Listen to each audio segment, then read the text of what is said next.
Señores, buenas noches. Soy Luis Novarecio de Estos Animales 2020. Hoy, día viernes, tenemos que volver a hablar del coronavirus. Se agregan 6 casos más, ya hay 8.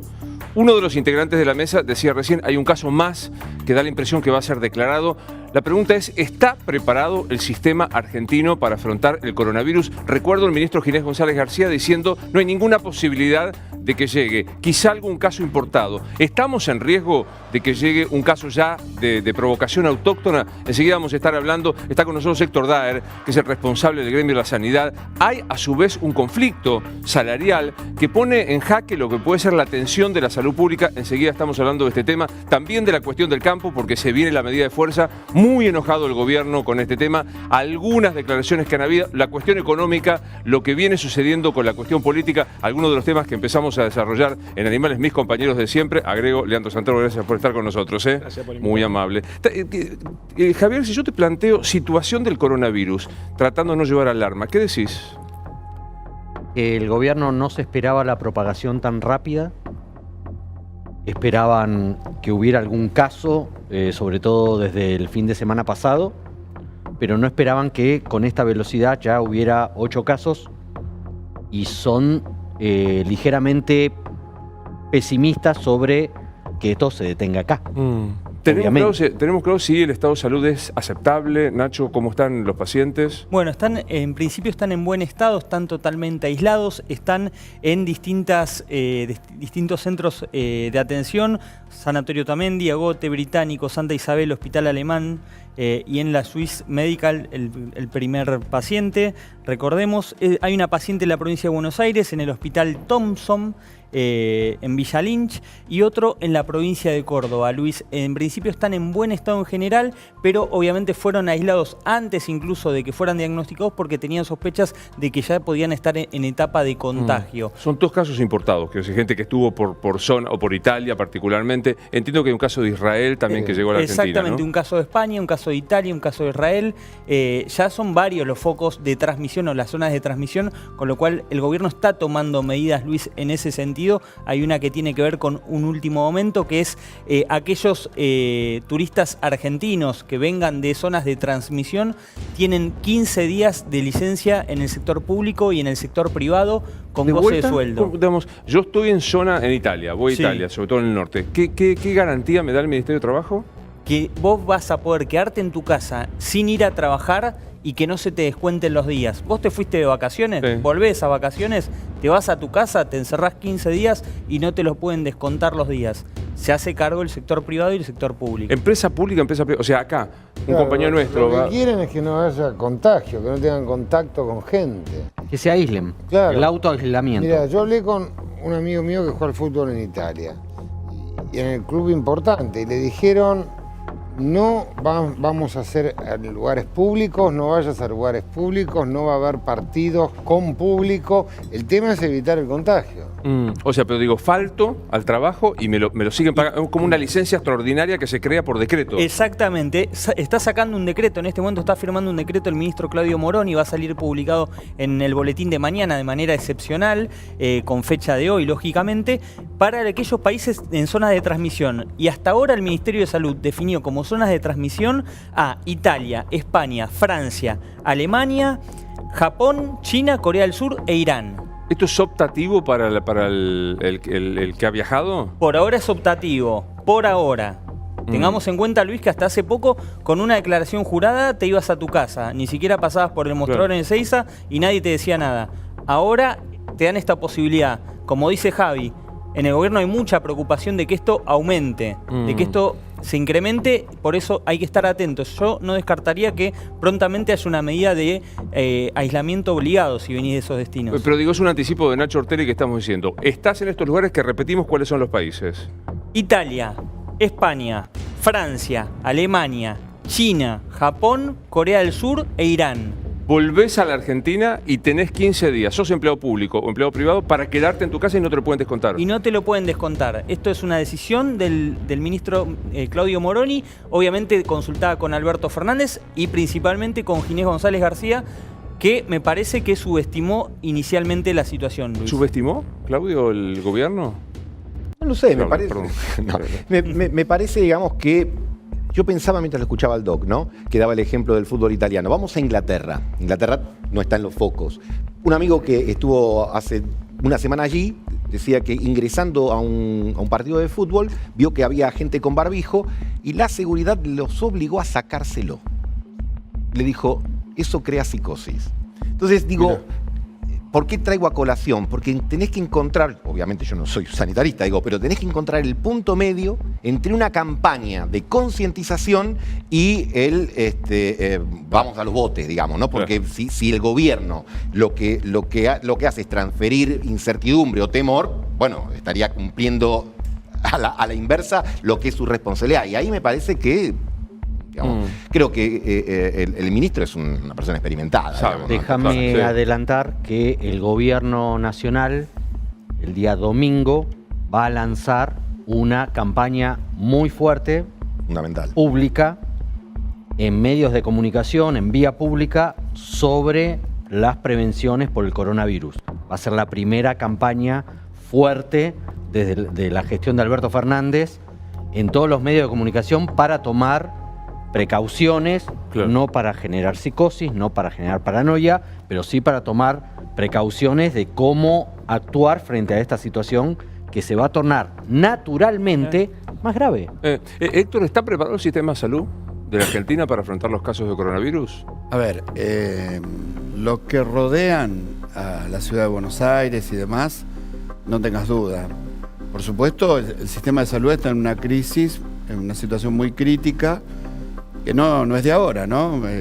Y en los últimos 4 años se encargaron definitivamente de devastarlo.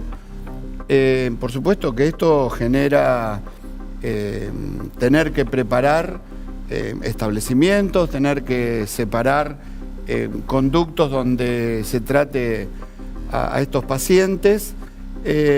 Hasta ahora esto se está resolviendo, ¿no? Por supuesto que yo quiero comentar algunas cosas. Hoy hubo una cumbre con Ginés, en gobierno, con Morón y todo.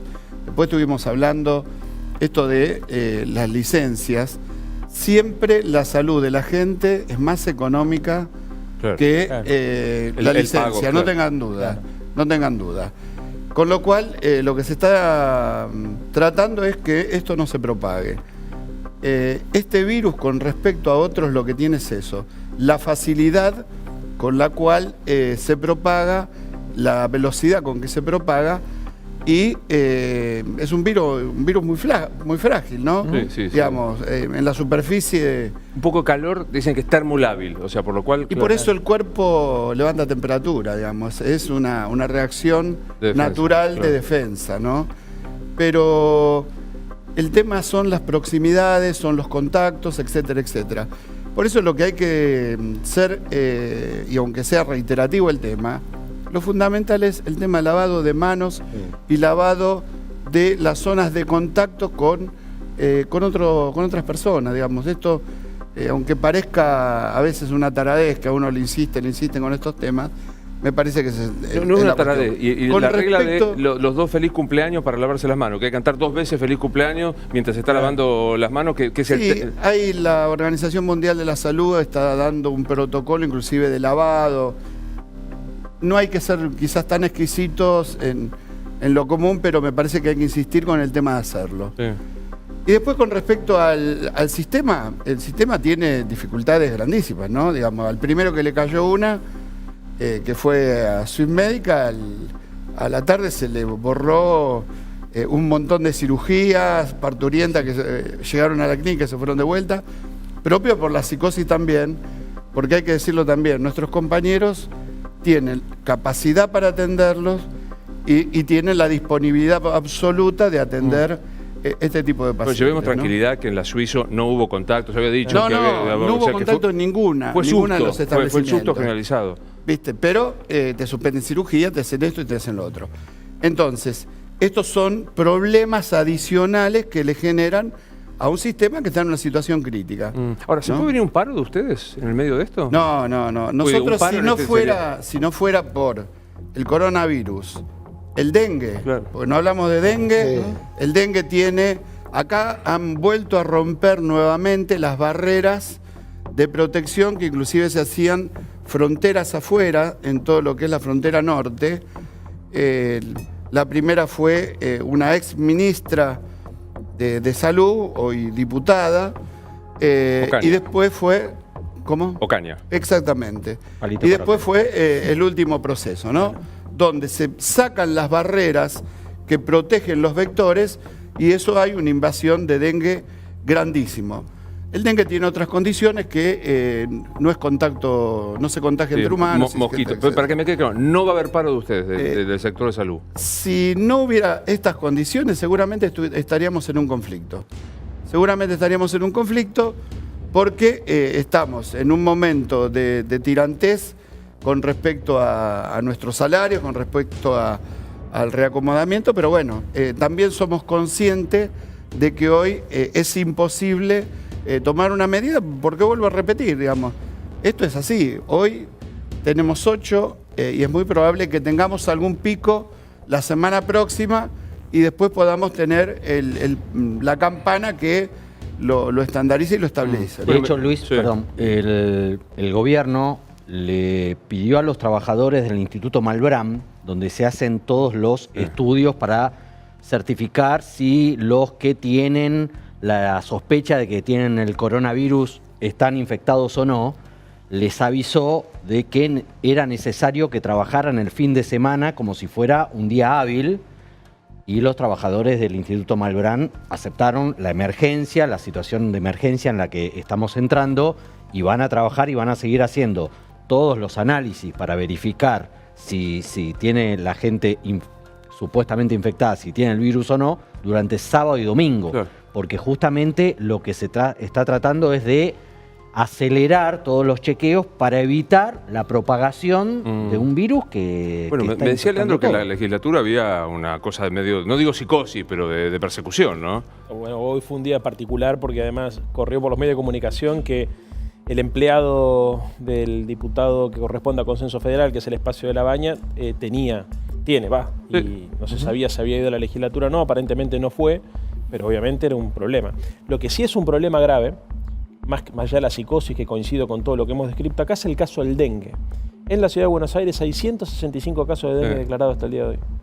Y además, esta sí es una enfermedad que se propaga con el calor. O sea, es ahora donde deberíamos estar preocupados y fundamentalmente en invierno para evitar que el verano que viene vuelva a suceder. Y el 1 de marzo vino el jefe de gobierno a la legislatura de la ciudad, como fue el presidente a abrir las sesiones del Congreso, vino Larreta a abrir las sesiones de la legislatura y directamente no mencionó este tema. A mí me preocupa mucho, básicamente porque esto sí se reproduce con una velocidad enorme. Es el momento donde hay que llamar a la conciencia y fundamentalmente hay que pensar qué vamos a hacer en el invierno para que el verano que viene, no vuelva a pasar lo que pasó este verano, que es que tuvimos más casos que el verano anterior. Porque lo que viene sucediendo es que año tras año los casos se van multiplicando. A mí me parece que el gobierno debería ocuparse del tema que está planteando Daer, que es el tema de salarial, el tema de recomposición salarial, porque yo veía números que me sorprendieron. 7 de cada 10 argentinos se atienden en la salud privada, sea en prepagas o en obras sociales. 7 de cada 10. En la obra social de ustedes que se atienden en sectores privados. Me parece que no está reaccionando. ¿El gobierno los está llamando, los llama a negociar, los escucha? ¿Hay algún tipo de diálogo? Con el gobierno hablamos todos los días, ¿no? Las dificultades del gobierno es un combo, ¿no? Digamos, un Tetris arreglar la economía del Estado. Por supuesto que estamos planteando permanentemente estas cuestiones, no solamente en temas salariales, sino en temas de cómo enfrentar todo este abanico de cosas, de cuestiones que se aparecen y que puede ser que crezcan, vuelvo a repetir, en los últimos días. Estamos intentando encontrar soluciones. Parte de las soluciones las tiene que resolver el sector empresarial. Y es verdad que hay que refinanciar el sector, ¿no? La caída de la recaudación de la seguridad social. Cuando usted dice tuvo sector que ver- empresarial, también son ustedes los gremios que son dueños de obras sociales. Por eso, a eso me refería, ¿no? Hay una caída en la recaudación de la seguridad social, hay una inflación en salud que es muy superior a la inflación normal y la aparición de nuevas tecnologías que sacan de escala a cualquier sistema de salud, ¿no? Aparecen. Si ustedes ven los antibióticos hace 10 años que ustedes ven y compran los mismos antibióticos. No hubo generaciones posteriores de la amoxicilina con algunos componentes, etcétera, etcétera. Hoy aparecen medicamentos biológicos que transforman enfermedades crónicas, enfermedades que eran mortales en enfermedades crónicas, a un costo sideral que el sistema es imposible que lo pueda... Pero aparte de hablar con el gobierno, Entonces, ¿le está dando alguna respuesta? Bueno, hasta el día de hoy no hay respuestas, pero vuelvo a repetir, el esquema es un esquema de no fácil salida, porque me parece que hay que tomar determinadas precauciones que tiene que ver con si tenemos una mirada de sistema colectivo o si tenemos una mirada de derechos individuales de cada uno tiene una demanda ilimitada con respecto a su parecer o su prescripción, que inclusive a veces ni siquiera tienen respaldo científico. A ver, en situaciones como la que está viviendo ahora la Argentina con el coronavirus, con el dengue, con el sarampión, es necesario que en este sistema, donde el 70% se atiende fuera de la salud pública, es necesaria una articulación, tal vez del Estado, de los diferentes sistemas que conviven de salud en la Argentina, que son nacionales, que son municipales, que son provinciales y que son privados, obras sociales y sanatorios. ¿Existe esa coordinación o cada uno va para donde puede? No, en algunos casos sí. La realidad es que la fantasía de que acá se gasta mucho en salud, como el exministro hace unos días escribió en el diario, es una falacia. Al sistema le falta financiamiento, esto no tengan dudas. Y los financiamientos Al sistema le falta financiamiento. No tengas dudas. O sea, le falta plata. No tengas dudas. No hay vuelta. No tengas dudas. Y ahí el Estado debe intervenir. Tiene que intervenir el Estado, hay que recuperar salarios, ¿no? Porque la caída del salario también trae una caída en la recaudación. Habrá que resolver que los que tienen dinero y pueden pagar prestaciones las terminen de pagar, porque, vuelvo a repetir, digamos, el sistema en términos universales tiene los techos que le va poniendo una demanda que cada vez es mayor y los fondos que se vinieron achicando. Claro, definitivamente. Quiero repetirte, por si estás en casa y no tomaste nota de lo que decía Nacho Ortelli, que toda persona que haya viajado a las zonas que se consideran comprometidas con el coronavirus va a tener la chance de tomarse 15 días de licencia como una suerte de autoaislamiento, de autocuarentena. Autocuarentena, Una sí. autocuarentena con goce de sueldo, tanto en el empleo privado como en el empleo público. Exactamente, Luis. Por ahora no es obligatorio, hay que remarcarlo porque, bueno, tal vez volvés de viaje, querés ir a trabajar, podés quedarte en tu casa y no te van a descontar los días o no te pueden descontar los días. Esto se oficializa mañana. Italia, España, Francia, Alemania, China, Japón, Corea del Sur e Irán. Pero se puede actualizar, Luis. En las próximas horas puede aumentar esta lista. ¿Por qué? Porque pueden ampliarse las zonas de transmisión que considera salud. Por ahora son solo estos países. ¿Qué está pasando, Luis, en este momento respecto a los casos de infectados? Hay 15 casos sospechosos en la Ciudad de Buenos Aires. 15. Solo en la Ciudad de Buenos Aires. Solo en Ciudad de Buenos Aires. 20 casos estudiados y descartados. Y 41 que estuvieron con el primer y segundo infectado, que están en estudio, que están en seguimiento constante. Del primero son 11. Y del segundo, que acá a Leandro Santoro le va a interesar, son 30. 30 personas que estuvieron en contacto con el asesor del legislador porteño están siendo analizados. Claro. Y yo me quedo con lo que dice Leandro, el tema del dengue. A mí me parece que Mira, es yo te el cuento tema. algo. Sí. Hace unas semanas charlaba con el ministro de Salud y él ya tenía conciencia de los riesgos que implicaba el coronavirus, pero estaba mucho más preocupado con el dengue. Mucho más preocupado por la solución, y, que es mucho más difícil, y el tratamiento que el coronavirus. Total. Y empeora año a año. Peor año. Empeora año a año. Eso es lo que digo. El problema del dengue está empeorando año a año. Dengue País, es Luis, campeón, ¿no? digo, un país que ha visto en los últimos años crecer fuertemente la pobreza, no solo tiene estas dos enfermedades, sino que tenés sífilis y lepra. Y tuberculosis. Y tuberculosis, que han regresado a la plantilla de problemas severos del En el sur sistema de la ciudad hay tuberculosis. Total. Dejamos un segundo el tema de la salud. Les cuento que vamos a tener un mano a mano. Viene Emanuel Álvarez Agis, que fue viceministro de Economía de la Nación. Por supuesto que vamos a hablar de lo que es renegociación de la deuda. Enseguida, en el mano a mano, Emanuel Álvarez Agis. Pero hablar un poco de política, Javier, porque Pichetto salió reloaded, salió recargado a contestarle a los compañeros de Santoro que lo expulsaron. Bueno, Santoro no es exactamente el partido, pero no, claro. Pero filo... ¿Seguís siendo radical o no? Yo ya no me autopercibo más radical, soy no binario. Ah, mirá, che, es como de identidad de género. Tiene como la identidad de género. Soy alfonsinista, kirchnerista, un poquito de izquierda. O sea que sos un poco de los que lo echaron a... No, yo no he hecho a nadie. ¿No? Contame un poco qué pasó con Pichetto. Pichetto no solamente volvió a insistir sobre que a él no le importaba que lo echaran del Partido Justicialista como lo echaron en el Congreso de ayer, sino que nadie lo puede echar de donde él ya no pertenecía. Claro. Pero además de pasar esa factura, pasó la factura de la Iglesia, diciendo la Iglesia que apoyó a Alberto Fernández al Frente de Todos durante la campaña electoral, ahora se tiene que comer el garrón del aborto. ¿Querés que lo escuchemos? Dale. Pichetto habló en CNN Radio. Yo creo que el kirchnerismo tiene obsesiones permanentes. A ver, a vos no te pueden echar de un lugar donde te fuiste. Yo ya me fui hace tiempo. No comparto esta visión del peronismo ni tampoco la conducción política nacional. Esto lo que encierra es una visión totalitaria peligrosa, una venganza de tipo personal, tratar de lo que se denomina escrachar colectivamente. Yo creo que la estructuración del partido atrasa desde el punto de vista de la estética, del discurso. Y además, fíjate que son estúpidos en el fondo. Porque el motivo principal de la reunión del partido era apoyar y respaldar las políticas que encarna Alberto Fernández. El hecho después más importante es que me expulsan a mí. Es extraordinario, además tienen ganas de hacerme más famoso. Lo grave es la visión totalitaria.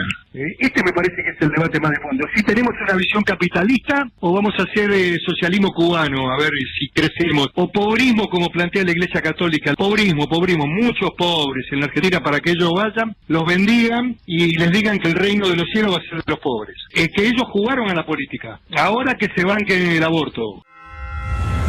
Con el dedito así, cuando hablaba... Hacía tiempo que no veía a alguien hablar del televisor con el dedito, le digo. No, bueno, dirán que estoy loco. Primero, se comentó en el Congreso el tema. Lo comentó un compañero de Río Negro, que el partido de Río Negro había resuelto pedir la expulsión en el seno del partido de Río Negro de Pichetto. Pichetto no fue ni será nunca motivo de discusión en un congreso del Partido Justicialista y más en el momento donde el Partido Justicialista es el partido oficial de gobierno. La verdad que es verdad que aparece nuevamente Pichetto producto de los titulares y de este compañero que lo mencionó en el Congreso. Pero Pichetto, es verdad, uno lo tiene que tener sin cuidado, Pichetto. Pichetto no existe más en la vida política. Pichetto no existe más. En la vida política del país, no. Aquí, ¿qué va a hacer, digamos, no? ¿Pero cuál Pichetto? ¿El que era el jefe de bancada de Cristina? No. Sí, el mismo. No, porque entonces era casi un prócer, juntaban llaves para hacerle un gusto. No era un prócer. Yo tengo que reconocerle que en algún momento hemos acordado con los senadores las cuestiones cuando el gobierno de Cambiemos avanza sobre la legislación laboral, con él pudimos acordar, frenar, etcétera, etcétera, pero lo que hace después lo deja totalmente al descubierto, con una mirada totalmente personal y fuera de todo mirada política e ideológica. ¿No existe más, Pichetto? No, yo respeto la opinión de Dar, pero para mí Pichetto es un jugador que nunca hay que menospreciar. Es un tipo inteligente de la política, un hombre de Estado. No comparto la visión que tiene ni de la Argentina ni la que tiene de nosotros. Pero a veces es un tipo inteligente que no se lo puede subestimar. Ahora, el problema no es Pichetto. Pichetto, ni Macri, ni Alberto, ni Cristina. Yo creo que nosotros a veces nos excedemos en personalizar los análisis políticos. Acá lo que hay que discutir son ideas, son estructuras de partido, son proyectos de país. A mí me preocupan las ideas que asusa Pichetto, que se ha corrido a la derecha con una velocidad enorme hacia un punto que a veces linda con lo tolerable, ¿no? Nunca fue muy de izquierda, ¿no? No, pero pero ves, a ver. Yo respeto todas las ideologías y creo que todos nosotros también, pero hay posiciones que a veces lindan con la xenofobia, ¿no? con ideologías del odio que en otros lugares del mundo están desterradas, ¿viste? Y eso hay que tener mucho cuidado. O sea, yo respeto al hombre político, al hombre de Estado, pero me parece que su evolución ideológica fue hacia un lugar muy peligroso que temo que un sector importante de la derecha argentina lo acompañe.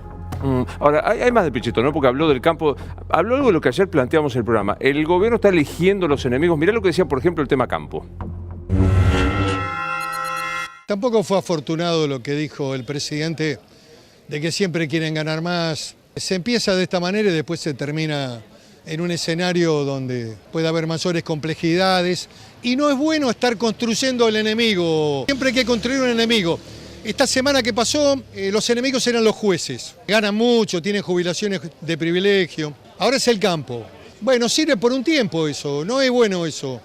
La construcción del enemigo me parece muy complejo desde el punto de vista de la lógica y del funcionamiento del gobierno. Por eso digo de que hay que retomar el diálogo. Me parece que no hay que cerrar el diálogo, hay que hablar con las entidades del campo, no calificarlos de parásitos ni de que se quieren llevar todo, que quieren ganancias. Me parece que esos no son términos adecuados ni convenientes para tratar de consolidar una relación eficaz que le sirva al país, porque esos sectores son los que más divisas ingresan a la Argentina vía exportaciones. Que le decía Eduardo Feynman en A21, qué linda en A24, qué linda que es la política argentina. Pichetto el que defendía la 125. Exactamente. El que se agarró la cabeza con el voto no positivo, ¿no? Son difíciles los peronistas. Son difíciles. Tengo que tirar una cosa gorila. ¿No? Hay demasiado peronismo. Convengamos que la Argentina tampoco es fácil, ¿no? Solo Pichetto, la Argentina no es fácil. Pero hay dos Pichetto. Uno es el del artículo de la radio y otro es el de este reportaje, ¿no? Ustedes son así los peronistas.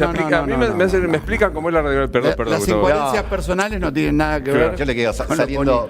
Mira, lo escuchaba a Pichetto y miraba el celular, ¿no? Entonces me acordaba, esto para los pibes es el paleozoico, cuando las fotos no se sacaban con celular, las fotos se sacaban máquina de rollo, etcétera. Vos posabas y te decías, no te corras, no te muevas, porque si no la foto salía movida. Bueno, eso ya ha cambiado. ¿Qué señalo? Yo digo, creo que Pichetto por derecha, y a veces otros por izquierda o por el lado progresista, no quieren que se corran las fotos del pasado porque ahí están cómodos. Para Pichetto o para una parte de Cambiemos, seguir oponiéndose a la experiencia cristinista del 2007-2015 es una situación cómoda porque es lo conocido, pero la verdad que el país cambió. Ya no es el del 2015. Sí, y aún, ya te dejo, León, digo, y aún, como del otro lado, digamos, del espectro, algunos pueden oponerse al campo, etcétera, y decir, Argentina 2020 no es Argentina 2015. Entonces, el hecho de querer que el pasado vuelva es una zona de confort. Está tan trillado esto de decir zona de confort, pero no deja de ser una zona de confort de la política en la que yo creo que se siente cómodo. Creo que Pichetto es un hombre lúcido, inteligente y leído, pero que simplifica la realidad para manipularla y que ha logrado que Cambiemos se pichetice. Y esto lo hace porque tiene una lectura de cómo va el arco político en la región que lo lleva a pensar que lo que viene es una posición más punitivista, más dura, menos racional, una suerte de derecha más básica o más bruta. Entonces, para mí, desde ese lugar hay que atender lo que él está diciendo. Porque no está hablando hacia el pasado. Él está hablando hacia lo que cree que va a venir. Es muy interesante lo que plantea. O sea, está como reacomodando la cosa mirando el futuro.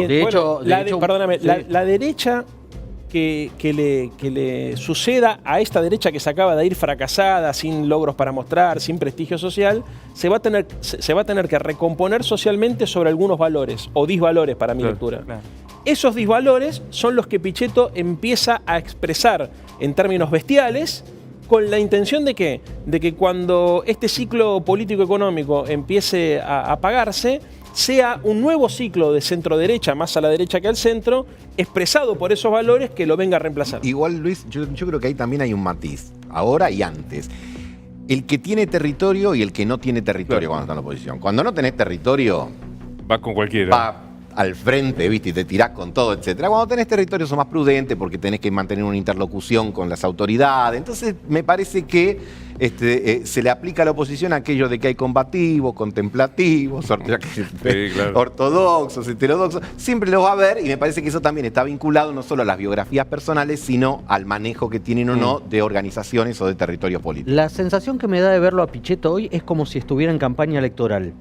Si vos no le ponés la fecha, si no decís que fue hoy en A24 con Eduardo, tranquilamente pudo haber sido en julio, en agosto, en septiembre, porque Pichetto se corrió hacia este lugar cómodo de la derecha, uno podría decir la nueva derecha, pero en realidad es la derecha la clásica ortodoxa. Más recalcitrante, que tiene un público en la sociedad, tiene un votante en la sociedad, no expresa porciones absolutamente minoritarias, sino que tiene un público.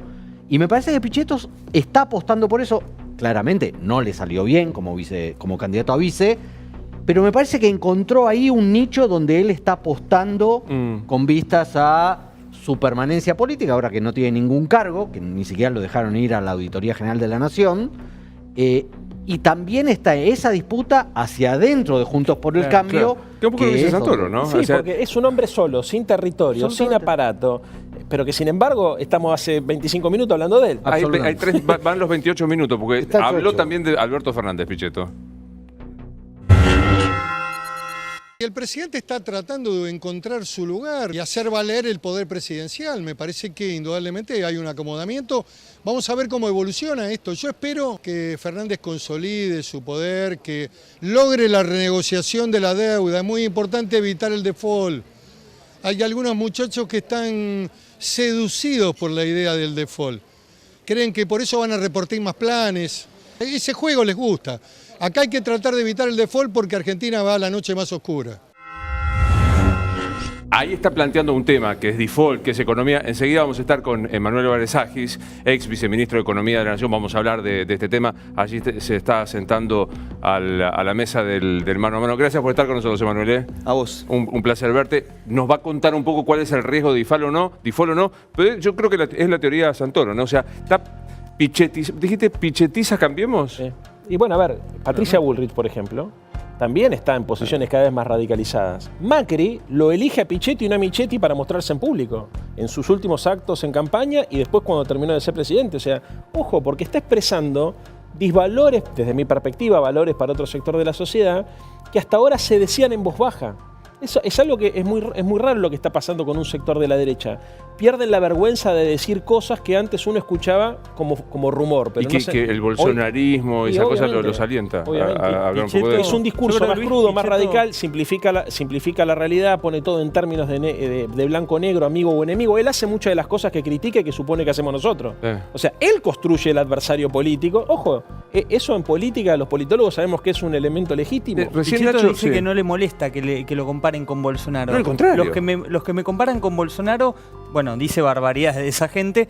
Y para mí, Luis, Pichetto está muy cerca de Macri y me parece que se está ubicando o tratando de posicionar un esquema en el que los votos Macri se los pueda transferir, impidiéndole a él ir por una elección, decir, bueno, este es mi hombre. Un esquema similar al que usó Cristina Kirchner con Alberto Fernández. Recién se mencionaba a Michetti, ¿no? Que digo, ahora se lanzó un nuevo duelo que es el duelo de vices, de Gabriela Michetti y de Cristina, que la denuncia. Sí, con una denuncia de Graciana Peñafort, que es directora de Asuntos Jurídicos, contra Gabriela Michetti, contra Elio Rebot, que fue el secretario administrativo de Gabriela Michetti, y contra un empresario, Germán Di Vicenzo, de la empresa Dinale. ¿De qué la acusa? ¿Puedo decir Cristina acusa a Michetti? Sí, por supuesto. No me equivoco. No, porque esto salió con lo bien que se habían llevado cuando hicieron ¿te acordás? El traspaso, que tomaron el té y dijeron que se habían llevado muy bien. Sí, ¿De qué la acusa sí, claro. ¿De qué la acusa Cristina? Te vas a reír. Te vas a reír de qué la acusa, no porque suena llamativo Cristina judicializando la política. Uno dice, Cristina se está metiendo con un tema que ella misma se encargó de cuestionar. Por 3 obras por 380 millones de pesos, Luis. ¿Qué dice? ¿Qué dice la denuncia de Peñafort? Se cobró el 60%, 227 millones de pesos.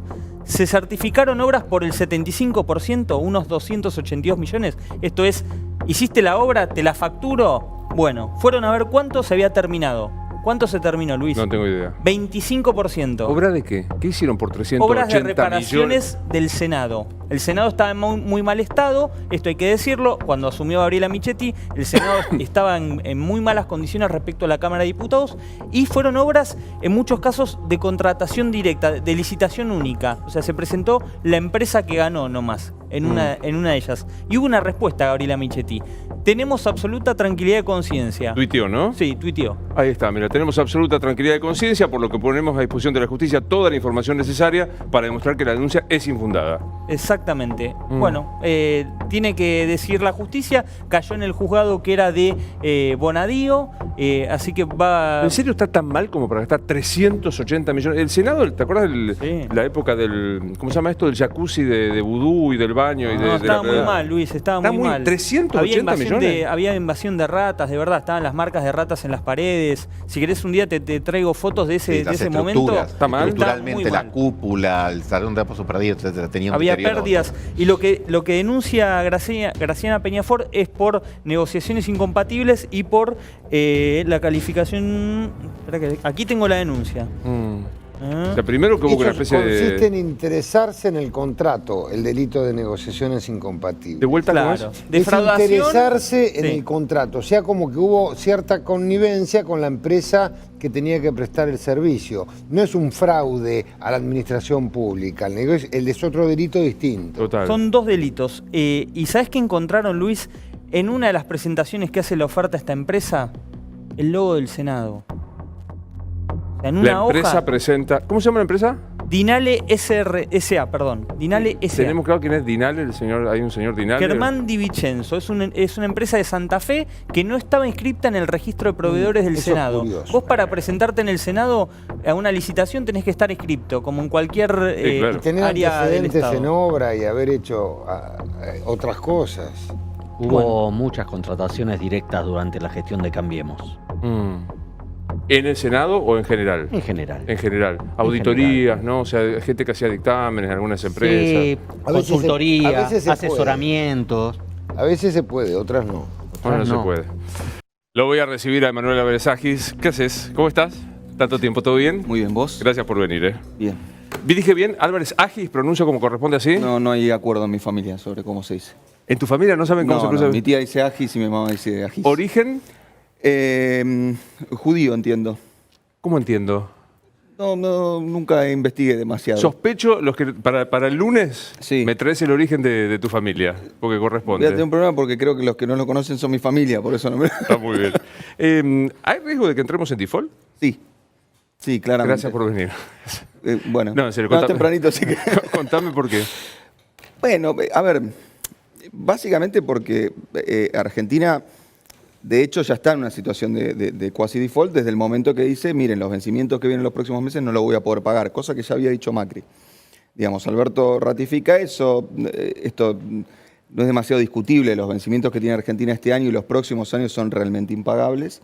Y en ese sentido, el problema de esto es que Argentina se encuentra ahora en la encrucijada de tener que hacer una oferta que sea lo suficientemente atractiva para los bonistas, cosa que finalmente no haya un default, pero al mismo tiempo también una oferta que no te genere un problema dentro de 2 meses, 6 meses, 1 año. Ejemplo, en el 2000 Argentina tuvo una situación similar y Cavallo quiso salir de eso con lo que después se llamó megacanje, que era básicamente decir a los bonistas, les debo esto, lo metemos acá en este nuevo contrato y es esto otro. Y eso duró 2 meses. Digamos, era tan insostenible lo que se proponía que duró 2 meses. Yo creo que ahora el gobierno, habiendo aprendido de esa experiencia, habiendo aprendido de las reestructuraciones de deuda que Argentina tuvo en 2005 y en 2010, entra en una negociación que además es muy complicada por la falta de tiempo. Manuel, ojalá que no, porque creo que nadie desea que entremos en default. Contame qué es entrar en default, qué significa para un país estar en cesación de pago y no cumplir con la deuda. No hace falta explicar mucho. Mira, suponete que estamos acá, ojalá no, dentro de 3 meses y estamos en default. Estoy seguro que vos al mediodía vas a haber comprado dólares. Y estoy seguro que si tenés un depósito en dólares en el banco lo vas a ir a retirar, intuitivamente. Obvio. Acordate que cuando nos pasó esto, ¿te acordás cuando la CUNSA reperfiló, que aprendimos esa palabra extraña, que la gente tardó 15 minutos y dijo, che, ¿reperfilar qué? Sí, como que te patea para adelante y no haces lo que tenés que hacer. ¿Qué pasó? Se nos fueron 20.000 millones de dólares de reservas y los depósitos en dólares de los bancos, si eran 100, quedaron en 50.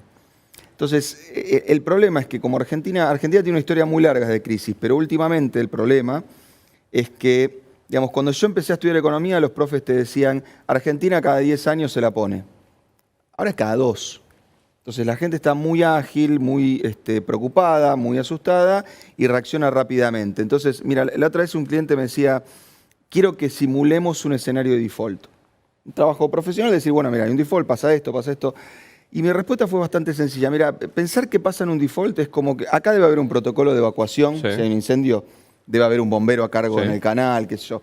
Bueno, si hay un incendio, el bombero se te escapa al baño, la gente baja por los ascensores. O sea, yo te puedo decir teóricamente que pasa en un default, pero después pasa todo al mismo tiempo y a veces las cosas salen distinto incluso que los peores escenarios que uno se imagina. Fantasía, el mundo no te vende más, o sea que... Pasan dos cosas. Una, los argentinos obviamente dolarizamos rápidamente, con lo cual hoy, dado el nivel de control de cambios que hay, en realidad lo que va a pasar es que va a empezar a subir el blue, el contó con liquidación, todos estos dólares. Te queda el negro. Exacto, o sea, porque... todos estos dólares paralelos que hay, digamos.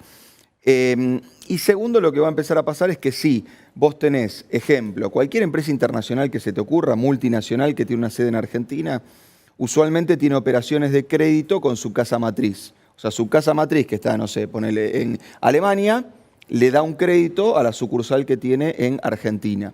Cuando un país está en default, en general, por normativa, vos no podés prestarle a tu casa filial. Entonces eso hace que se te contraiga mucho toda la operación de crédito que está relacionada con el comercio exterior. ¿Hay plan económico, digamos, Guzmán, Alberto Fernández, tienen plan económico en este momento o están como el bombero haciendo lo que pueden? Son las dos cosas. O sea, es un plan de un bombero, digamos, pero no están con la manguera, digamos, revoleando agua a lo pavote. Yo creo que hay un plan. Creo que el gobierno, después de la experiencia de Cambiemos, ejecuta un plan, pero no lo dice, porque como hay una posibilidad razonable de que salga mal, no quiere generar falsas expectativas. O sea, cuando vos decís, el gobierno agarra a un sindicato y le dice, che, no cierres la paritaria ahora, meteme una suma fija hasta abril. ¿Qué le está diciendo en realidad? Que en su cabeza es, primero arreglo la deuda y después nos ponemos un poquito de acuerdo en tratar de que la inflación pegue un escalón para abajo. Cuando el gobierno dice, mira, voy a ir aumentando las jubilaciones por decreto y en junio voy a votar una fórmula. ¿Por qué? Porque una cosa es un país en default y una cosa es un país no en default. Entonces yo creo que hay un programa económico. La verdad de lo que uno ve y de lo que uno escucha y de lo que uno ve que efectivamente el gobierno hace, me parece muy razonable, dada la situación. Digamos, esto es un plan de emergencia. Uno no ve anuncios rimbombantes ni cuestiones que por ahí le hacen al día a día de los argentinos. Me parece que el gobierno obviamente está preparado para el plan A y para el plan B. En el plan A evitamos el default en la primera mitad del año, en el plan B no. Nos vamos a bajar un escalón la inflación. ¿Está bajando un escalón la inflación? ¿Está consiguiéndolo? Sí, la pregunta es si eso puede persistir en el tiempo. O sea, el gobierno entiendo que lo que hizo fue decir, bueno, mira, nosotros veníamos con una inflación muy alta básicamente por dos factores. Devaluación, que ya lo sabemos, el dólar arrancó, esta crisis el dólar arrancó en 17, terminó en 64, y tarifas. Entonces lo que dijo el gobierno es, mira, el dólar ya recorrió mucho, con lo cual le voy a poner un pie encima un ratito para esperar. Y lo que ha dicho, hay algún entredicho, pero está bastante claro que se dio un programa de subir las tarifas en junio. Entonces, la verdad que es una prueba bastante, digamos así, de laboratorio. O sea, vos dejaste de evaluar y dejaste de subir tarifas y la verdad que la inflación se acomodó rápido en la zona del 2, digamos, 2% mensual. Lo que otros países tienen en un año, nosotros lo tenemos en un mes. Ahora...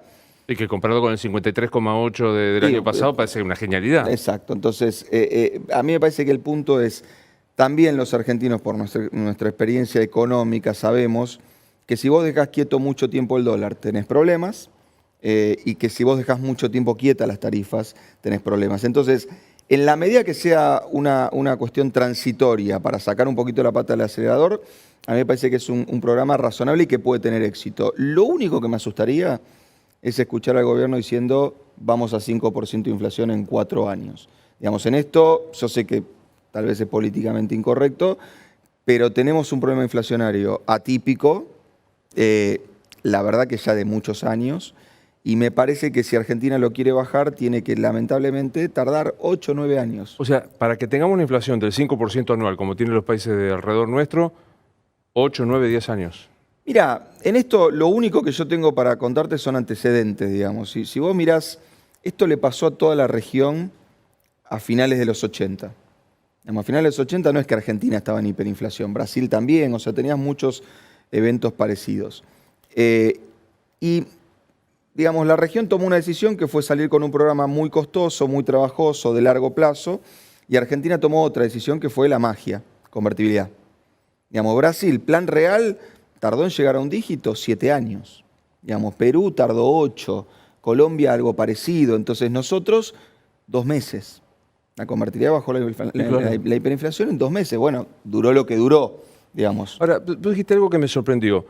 Está bien que tome como decisión ahora paliativa congelar tarifas, pisar el dólar y demás, pero no se puede sostener. ¿Cuánto tiempo más se puede sostener eso? Bueno, el gobierno ya ha anunciado que son 6 meses, digamos, y eso me parece... ¿Eso es razonable? Eso es razonable, digamos. En cualquier lugar del mundo vos congelás las cosas un año y no pasa nada. Lo que pasa es que cuando venís con inflación del 50, 6 meses son como 6 años en cualquier economía normal. Entonces, si lo que el gobierno dice es, mira, no te puedo definir las tarifas y no sé si el dólar vale 60 o 70 porque no sé si defolteo o no defolteo, no quiero largarme con paritarias que se queden o muy cortas o muy largas, porque tiene los dos problemas. Si se quedan muy largas, las empresas no la pueden pagar. Si se quedan muy cortas, las empresas no pueden vender.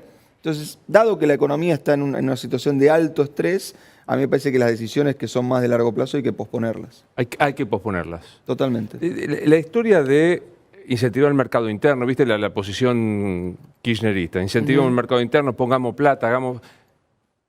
¿Funciona? ¿No funciona? ¿Te parece que está acotado? ¿Cómo está? Yo creo que funciona en la medida que tengas dólares. Y no hay hoy. Ese es el verdadero problema. Y hoy no hay. Digamos, hoy, francamente, si vos mirás el nivel de control de cambio, cepo, llamalo como quieras, que tenemos hoy en Argentina, es el máximo desde la vuelta de la democracia. Digamos, nunca hubo este tipo de restricciones. Los $200. No, tuvimos una cosa parecida entre el 83 y el 89, pero incluso era más laxa. Alfonsín, no me lo acuerdo, mirá que lo viví, no me lo acuerdo. Sí, yo estaba naciendo, con todo respeto. Te agradezco por tirarme por la cabeza. Pero lo estudié en los libros, y las restricciones que tenían eran un poco más laxas. Ahora, vos te das cuenta de esto bastante rápido. Si Argentina decidiera dejar que la gente comprara, mirá lo que te digo, en vez de 200, 500, en 3 meses tenemos un lío. Así de finita está la economía. ¿Así de bravo? O sea, si en vez del cepo fuera $200, yo digo 500, $300 por persona por mes, te complica la vida. Pero Luis, imagínate que la persona que lo tuvo que hacer era el enemigo número 1 del cepo, que fue Macri. O sea que para darte, digo, no por una chicana, digamos, para darte la sensación de lo grave que sería el problema, que incluso una persona que pensaba que eso era el peor daño que le podía hacer a la economía, puso un nivel de restricción tan grande. Sí, así de jodido estamos. Por lo cual, ¿cuándo te imaginas que se va a poder aumentar eso? A mí me parece que hay dos cosas, y en esto, aunque es antipático, creo que hay que mirar qué grados de libertad tiene la economía y dónde vos aprovechás más si liberás un poco. Yo creo que lo primero que debería pasar, si sale bien, en el escenario de sale bien, es que vos seas un poco más laxo con la regulación a las empresas. Porque pensá una empresa que está queriendo invertir en vaca muerta.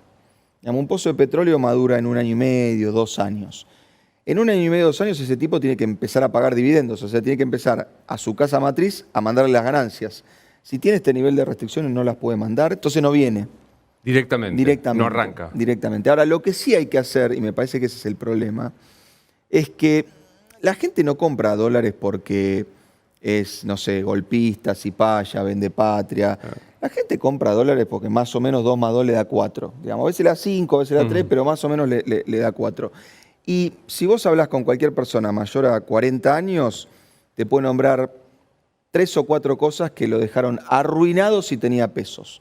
Plan Bonex, Corralito, Corralón, me puedo ir más atrás, digamos. Pero lo que no le pasa a la Argentina hace mucho tiempo es que vos tengas, yo lo llamo política monetaria de palo y zanahoria. Digamos, ¿el palo cuál es? No puedes comprar dólares. ¿Te gustan los dólares? No los puedes comprar. Debería haber una zanahoria que es que si dejás los pesos en el banco, a los 6 meses no tengas en vez de una heladera, media heladera, Claro. en términos de poder adquisitivo. El Banco Central ha hecho una cosa que es interesante, que es obligar a los bancos a ofrecer lo que se llama plazo fijo UVA. O sea, esto es inflación más un puntito. Entonces vos podés decir, por lo menos, bueno, si pongo 100 pesos, dentro de un año compro 101 pesos, digamos. Pero, de vuelta, con los problemas que hemos tenido en Argentina, la primera vez que el Banco Central ensaya una solución así. ¿Lo conoces a Guzmán, a Martín Guzmán, el ministro? Mira, compartimos pasillos del Ministerio de Economía en el año 2008-2009. Sí. Definímelo, digamos, primero, sin ánimo de ofender al ministro Guzmán. La pregunta es para entender quién maneja. ¿El ministro de Economía es Guzmán o es Alberto? Yo creo que el ministro de Economía es Guzmán. Lo que pasa es que en Argentina estamos acostumbrados a que el ministro de Economía sea más importante que el presidente. Y me parece que eso, por suerte, cambió, digamos, a ambos lados de la grieta. O sea, el ministro de Economía era Duhovne, pero el que definía era Macri. Mal, bien, uno puede discutir. Me parece que hoy pasa algo parecido. El ministro de Economía, sin dudas, es Guzmán. El plan que está llevando adelante el gobierno tiene la firma de Guzmán. Ahora, bueno, el presidente le debe decir de vez en cuando, mirá que me votaron a mí, no a vos. Y eso es más que razonable y sano, porque los economistas somos muy buenos a veces para proyectar crisis, para tratar de salir de las crisis, para que la economía crezca. Para las elecciones muy bien no nos va. Claro. Saco a un amigo, digamos, a Axel, que al final Ganó y- que rompió la vara. Pero si vos te acordás, en la Argentina tenemos muchos ejemplos de ministros de Economía que fueron superministros y que después cuando fueron a refrendar eso en las urnas, después no podían ni caminar por la calle. Entonces, a mí eso me parece muy sano, porque obviamente es como que vos me digas, yo tengo un negocio y me lo atiende alguien. Bueno, vos definís, pero el que te lo atiende te lo tiene que atender bien. Me parece que el rol del ministro de Economía no es más que ese. ¿Por qué no estás en la función pública? Bueno, básicamente porque a mí me tocó pasar por la función pública muy joven, con 33 años. Y la verdad que yo siempre digo que la función pública, un año en la función pública es como un año en un perro, digamos, vale por 7. Por la experiencia y por la salud, digamos, por las dos cosas. Yo cuando me fui a la función pública, durante 6 meses me seguí levantando sin despertador a las 4:30 de la mañana. Digamos, y la verdad que en esta etapa quería consolidar lo que estoy haciendo hoy en el sector privado. Me parece que no es la única forma de ayudar la función pública y tampoco me gusta cuando uno se pone en una situación donde lo único que puede hacer en su vida es ser funcionario público. Porque ahí perdés mucha capacidad de decisión. Al final estás buscando laburo, no estás buscando cambiar el país. Mirado en retrospectiva, sin hacer así un análisis histórico superficial, yo alguna vez te lo pregunté en otra entrevista, mirado en retrospectiva, ¿a Macri no le salieron las cosas o era esto? Mira, estoy tentado a decirte las dos, digamos, porque a mí me parece que pasaron dos cosas. Y yo a veces creo que a Macri le faltó un ministro de Economía. O sea, si vos analizás la experiencia histórica de Menem, por ejemplo, en la convertibilidad, a mí me da la sensación de que Cavallo era un tipo que le decía a la política, ¿vos para dónde querés ir? Para allá. ¿Y en cuánto querés llegar? En 10 minutos. Vamos a tardar un año. O sea, era alguien que le daba como el límite a la política.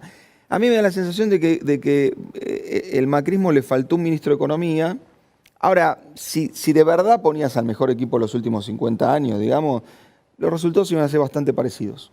O sea, hay un componente de impericia, seguro. No sé si hay un componente de ilegalidad, lo tendrá que de corrupción, digamos, de negocio, lo tendrá que definir la justicia. Pero tampoco pensemos que si hubiesen sido el mejor equipo de los últimos 50 años, la cosa hubiese salido distinta. La verdad que, digamos, si vos tomás la deuda que el nivel de deuda que tomó Macri, la verdad que no es una sorpresa para nadie que esta deuda sea insostenible. Pero le faltó un ministro de Economía. ¿Eso incluye Duhovne y Pratgay? Sí. ¿Pratgay no fue buen ministro de Economía? No es que, ni siquiera lo quiero calificar. No funcionó como tiene que funcionar un ministro de Economía. Digo, te doy un ejemplo. El macrismo tuvo por ahí en una de sus figuras más salientes a Caputo como ministro de Finanzas. Y al mismo tiempo había un ministro de Hacienda. Vos no podés tener un ministro de Finanzas cuya función es emitir deuda. Eso es un instrumento, no es un fin en sí mismo. O sea, está bien, digo, el Ministerio de Desarrollo Social, ¿qué hace hoy? Trata de que no haya hambre en la Argentina. Eso es un fin en sí mismo. Vos no podés transformar una herramienta en un ministerio. La emisión de deuda es algo que el ministro de Economía tiene que decir, che, este es mi plan. Me hace falta. Voy a gastar tanto, me falta tanto, pero a ver, si tomo tanto más, por ahí me paso de rosca. Ahora, a mí me da la sensación de que ellos tenían un ministro de Finanzas que cuanto más deuda tomaba, más lo felicitaban. Un ministro de Energía que cuanto más subía las tarifas, más lo felicitaban. Un Banco Central que cuanto subía más la tasa, más lo felicitaban. Y yo digo, muchachos, uno que ha gastado la cuenta y se fije si cierra. Y eso no estaba.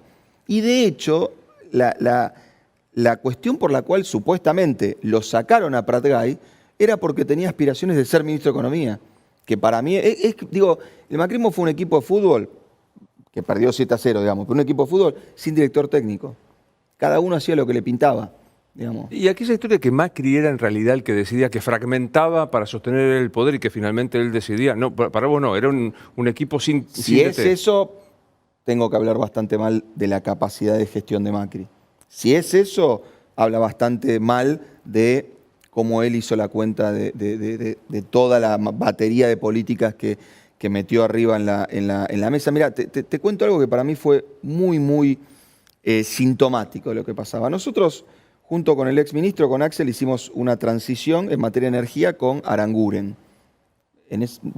Pasó desapercibido, por eso impensado, pero nos juntamos muchas veces con Aranguren a hacer una transición ordenada de lo que iba a ser el cambio de gestión. Aranguren nos presentó su programa y él dijo, yo creo que en 8 años Argentina puede tener subsidio cero. Bueno, discutimos, qué sé yo, cuestiones, cuentas, no sé qué. Cuando Aranguren va en marzo del 2016 al Congreso, presenta exactamente el mismo programa en 4 años. Y un diputado le dice, pero ministro, ¿a usted no le parece que tendría que tardar, no sé, 6, 8 años? Y Aranguren dice, sí, me parece que sí, pero yo no soy el presidente. O sea, un tipo que le llevó una cuenta a Macri, que decía, mira, en 8 años por ahí podemos estar en subsidio cero, porque es un lío, porque no sé qué. El presidente dijo en 4, se lo dijo porque hizo una cuenta, se lo dijo porque tenía negocios, se lo dijo por una especulación política, no sé. Lo que le dijo fue un desastre. ¿Vos te definís como peronista de tradición ideológica? Me parece que es con el partido que más afinidad tengo, pero no tengo una tradición de militante de cuna. Claro. Pero viste que se lo acusa a Alberto que no es peronista en el ejercicio particularmente de la política económica. A mí me da la sensación de que empezar a etiquetar, digamos, en ese sentido, creo yo que es el resultado de la frustración de mucha gente que todavía no hizo, mirá lo que te voy a decir, la autocrítica que Cristina ya hizo. Pará, ¿Cristina hizo autocrítica? Y Alberto, ¿a vos te parece que venía siendo muy cristinista los últimos 10 años? No. Ok, entonces lo que digo es, yo tengo mucho conocido que cuando Alberto decía algo en TN, salían a recordarle... a putearlo, sí. Exacto.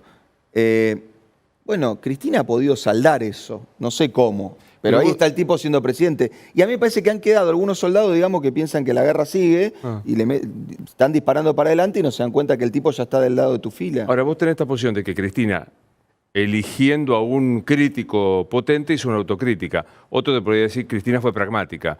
Tenía su techo y eligió al soldado más blanco que tenía para pasar desapercibido en su ejército negro. No nos metamos con metáforas, porque cada vez que vos y yo hacemos metáfora es un gran lío. Vos sobre todo, yo no solo... Efectivamente. Sí. ¿Pero me entendés? Pero yo creo que es las dos, porque en política tenés que lograr las dos.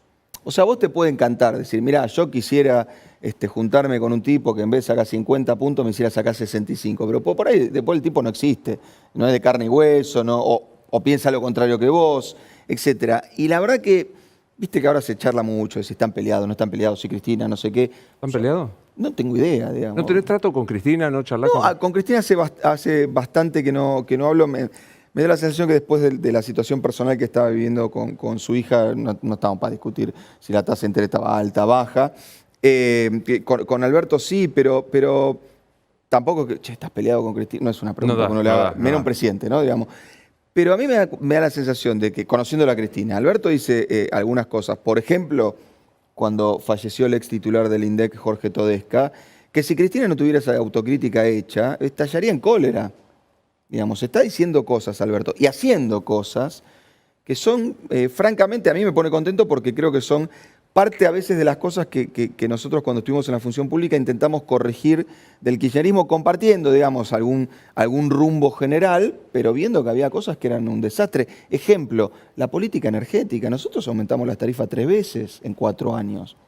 Digamos, y eso, la primera vez que lo hicimos, por eso me siento a veces identificado cuando le dicen Alberto no es peronista. Mira, nosotros sacamos un programa que la gente obviamente lo conoce, que es el Hora 12, ¿no? Cuando sacamos el Hora 12, muchos militantes del kirchnerismo nos decían, hacen una política para chetos. ¿Por qué hacen una política para chetos? Porque ustedes no son peronistas, son porteños, de la UBA. Y una vez me junté con un referente de los movimientos villeros de Argentina. Y mirá la curva que me había comido, que sentía medio culpa. Entonces le digo, mirá, yo sé que la Hora 12, la verdad que no es una política que puede llegar a una villa. ¿Sabes lo que me dijo el Pitu Salvatierra? Me dijo, vos no entendés nada de lo que pasa en una villa, ¿no? La gente se compra el horno pidiéndole a la tía la tarjeta de crédito con la Hora 12. Entonces, a veces me parece que los dirigentes tienen más capacidad de reflexión que los militantes. Cuando Alberto se le dice que no es peronista, a mí me interesa que dentro de 4 años digamos que es el tipo que nos salvó de una situación que puede ser muy, muy complicada. Si le querés poner peronista, socialdemócrata, alfonsinista, no sé. Solucioname el tema, después vemos qué hacemos. Sí, guitarrista fracasado, como él mismo dice, no importa, digamos, poné el nombre que quieras. Manuel, la pregunta es más compleja. ¿Está bien el dólar hoy a los 80? ¿A cuánto va a estar a fin de año?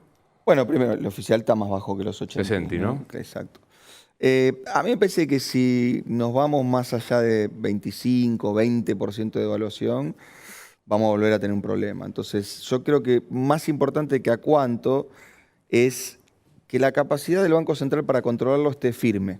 Digamos, yo creo que no hay que congelarlo, creo que hay que ir soltándolo de a poco, pero me parece que después del lío que venimos con el dólar, lo que tenemos que tener es la capacidad de un Banco Central que lo vaya llevando. Y esa capacidad, la verdad que depende de que adentro del Banco Central haya más dólares que lo que la gente quiera comprar. Total.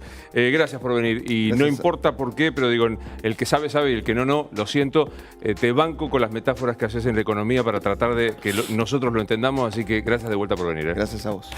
Esto es Animales Sueltos. Soy Luis Novarecio. Será hasta el lunes.